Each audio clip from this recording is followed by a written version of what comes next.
Լիպսիմե Գրիգորյան, համեցեք։ Շնորհակալ եմ, մեծարգո վարչապետ, հարգելի գործընկերներ,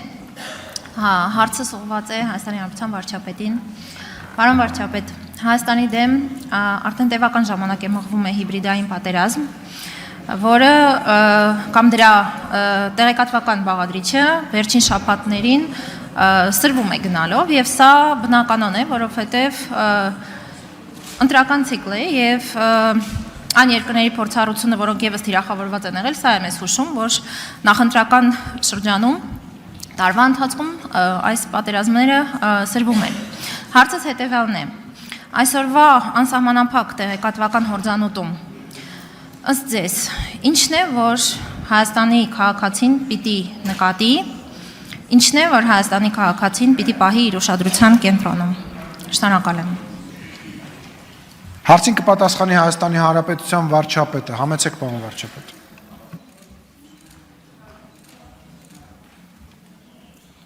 Շնորհակալ եմ Տիկին Գրիգորյան հարցի համար, ես միշտ եղել եմ եւ շարունակում եմ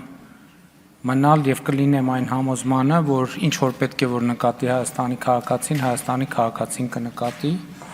Այստեղ մենք պետք է ավելի շատ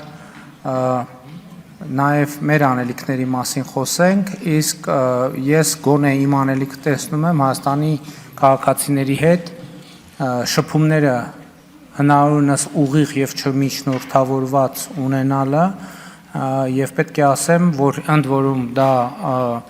երբեք չի ընդհատվել։ Ես եթե հետահայաց նայենք վերջին տարիներին, կտեսնենք, որ ամեն տարի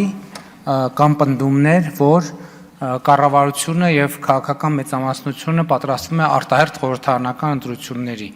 Դա ինչի է դա կապված եղել այդ պնդումը, որովհետեւ եւ ես եւ մեր մյուս գործընկերները շատ ակտիվ մարզային հանդիպումներ են ունենում, ուղիղ շփումներ են ունենում քաղաքացիների հետ, իսկ արդեն ծանոթ ձեռագիր է նա, որ եթե դու պաշտոնյան անմիջական մոտ տարածությունից քաղաքացի տեսնում ես, ուրեմն դա ուղիղ ապացույցն է նրան, որ կառավարությունը կամ քաղաքական մեծամասնությունը պատրաստվում է արտահերթ ընտրությունների։ Իսկ մենք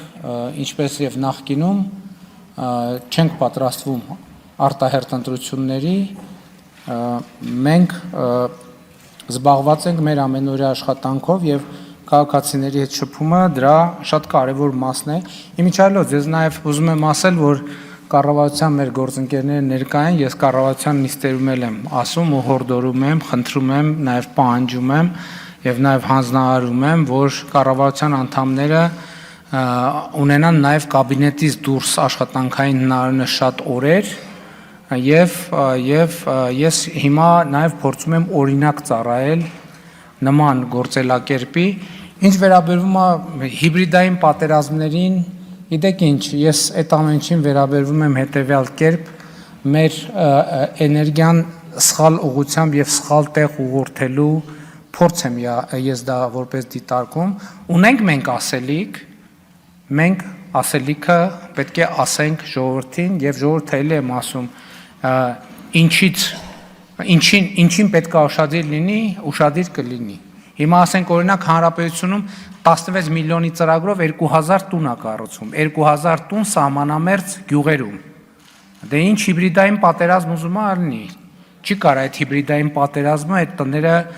վերացնի։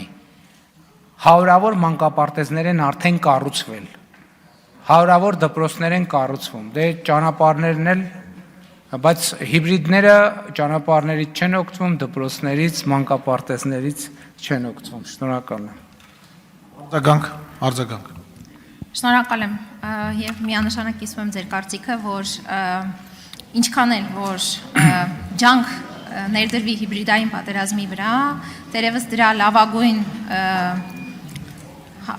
ոչ թե հակընդդեմ քայլը, այլ դրան լավագույն պատասխանը մեր կողմից ամենօրյա ռեժիմով մեր հանրության հետ շփումն է ու ինֆորմացիայի տարածումը։